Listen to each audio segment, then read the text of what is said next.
Guys, magluluto tayo ng spaghetti.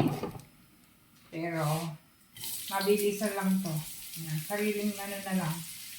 Sariling diskarte. Yan.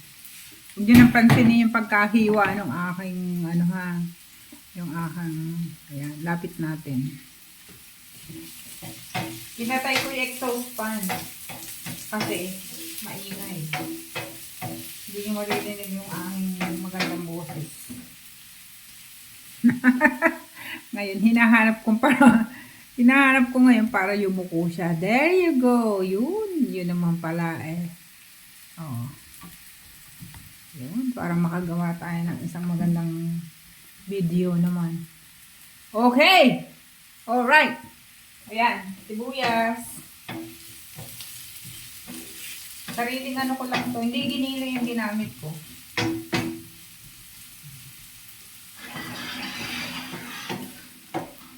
Pag ako nagluluto ng spaghetti or nagigisa, ayaw ko nang masyadong ano yung tawag dito. Ayaw ko nang masyadong toasted yung sibuyas. Ganyan lang ang gusto ko. Tapos itong carrots, yan. Inano ko na lang kanina. Ano ba yung ginadgad sa amin? Sa Tagalog, ginadgad. Naketeng. Kaya ngadgad ko niya muna din. Oh. Tapos gisa-gisa. Gisa-gisa. Hindi na. Lakas natin konti. Tapos yung the rest nito is ipipreser ko na lang para pang-brown. Hindi, amoy bumayos na tayo. Diba? 3 carrots lang ang nakatamtaman yung nilagay ko dito. Babawi tayo dito sa juice. Alright. O, diba? Ang kakaibahan nito, makikita nyo kami yung juice niya. Yun. Ito ang tinatawag na spaghetti alla Luisa.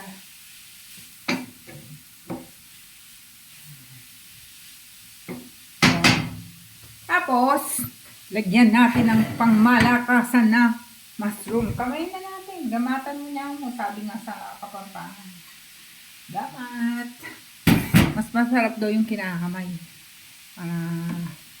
Mas malasa. Hindi pa ako happy dito sa alright. Paano nga ba to? Dalawa lang kapupunta nito. Masisira yung tripod o mahadudurok yung nilututo natin. Yan. Habaan na natin. Yun. O, diba? Sasawag pa lang. Isang pamilyang ano na naman yung kakain. Dalawa lang kami kakain ko. Pero hindi naman namin kakainin ng misanan. Ang gagawin ko, ipipreser ko para pwedeng later on na lang kainin. Or, ang baon ng mahal. Kasi ako wala pa akong trabaho guys. Ano pa ako? Paldiseto. Tapos lagay natin tong meatballs. Oh. Swedish meatballs. Hindi kalasa niyan. Diba? Swedish meatballs. Ay, dapat pinicturean ko kanina. O, ayan, lagay na natin. Ayan. Tapos hindi ko siya nilagyan ng maraming mantika. Pero anong ginamit kong mantika dito? Olive oil. Ito. Yan. Yan ang ginamit kong mantika. Yun. Wala lang. Binanggit ko lang. Pinatay ko talaga ito. May buo pa guys. May buo pa oh. May buo. Ano talaga? Pag may buo pa, ibig sabihin nagluto niyan. Professional. Diba? Alam nyo na yun. Pagka ang nagluluto, professional, may naiiwan na buo. Oh my God.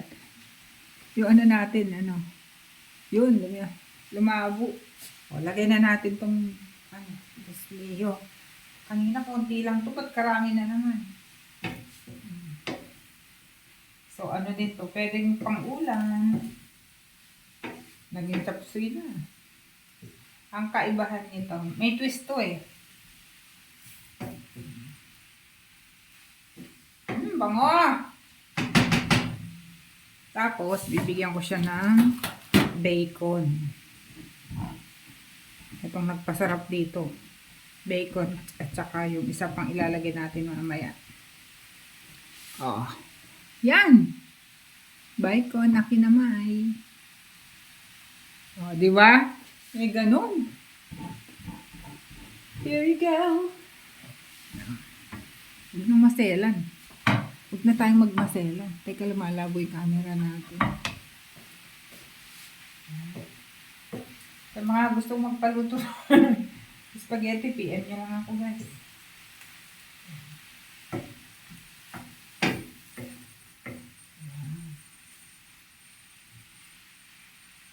Siguro 3 box abutin nito sa sauce.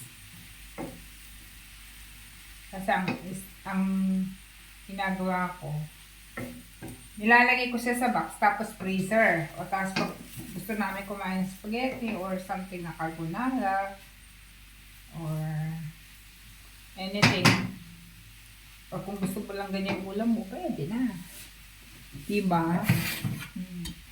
Sa panahon ngayon, bawal ng maselan.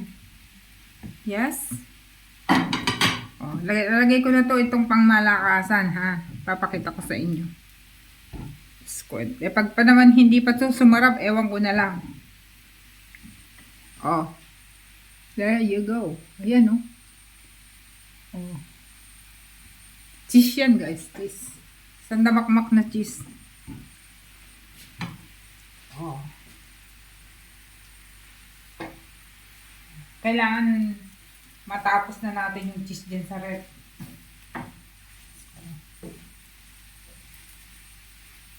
Dami, no? Ito lang ulam na. Parang ano na to eh. Ano tawag dito? Oh, sayang. May nalaglag dito.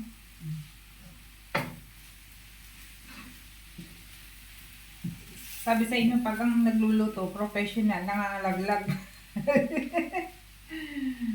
Alam niyo na. Alam na this.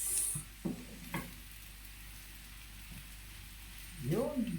Ito ang tinatawag na Louisa spaghetti sauce version.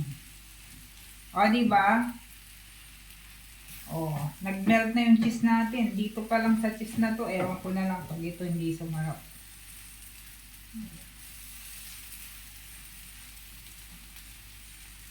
Tapos, lagyan natin itong bell pepper.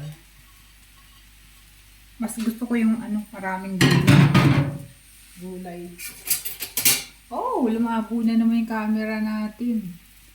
Yung kasi, yung yan.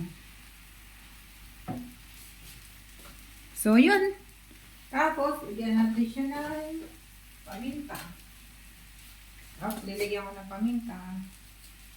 Maraming paminta. Tapos, lagyan natin ng oregano o basilica. Marami dyan lang sa ingredient niya. Parang ano na eh. Ayan guys. Teka, lumabo na naman yata. So, yun. Ito na siya. Oh. Diba? Wala pang sauce yan guys ah. Wala pang sauce yan.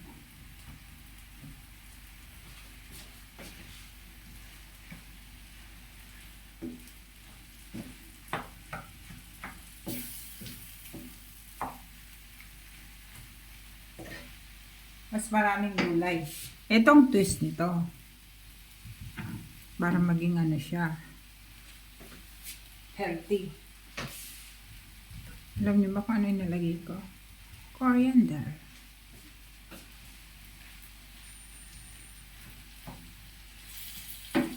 Yan ang kakaiba dyan.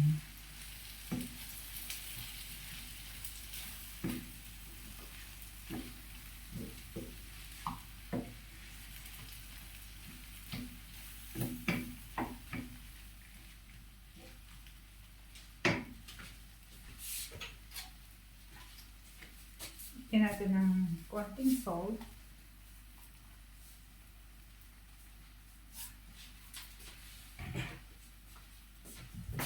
Tapos yung ating tomato sauce.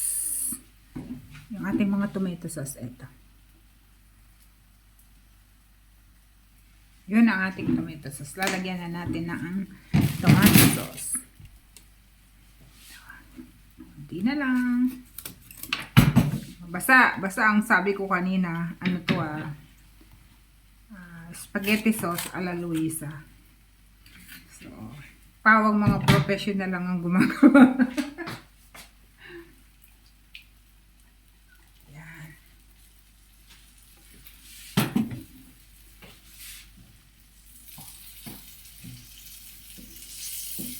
Professional daw, oh.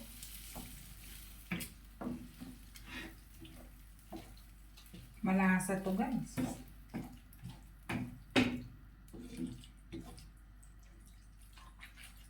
O, diba? Pwede ng ulam to, eh.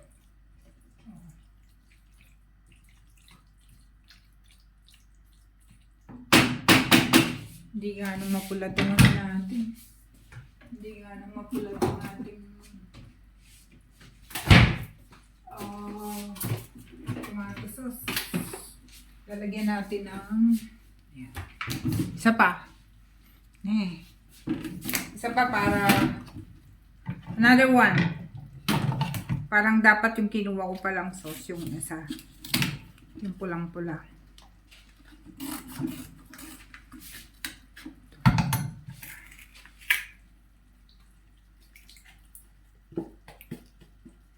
Healthy na to, guys.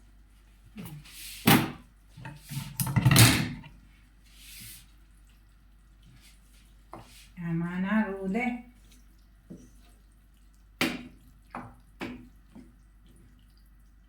Sauce pa lang to, guys, Parang gusto ko na tuloy gumawa ng carbonara, eh. Kasi spaghetti na bili ko, eh.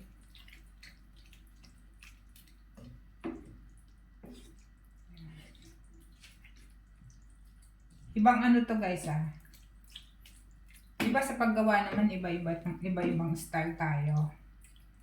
So sa akin ibang style. Kasi gusto ko ng maraming gulay.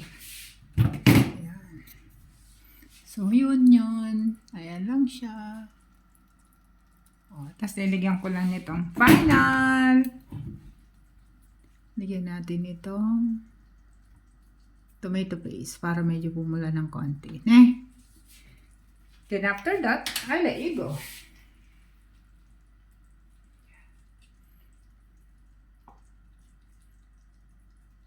Ibigyan pa ng gatas yan, guys, mamaya. Mga isang linggo lang nito kinakain. Mga isang linggo lang kinakain namin yan. Oh. So that's it.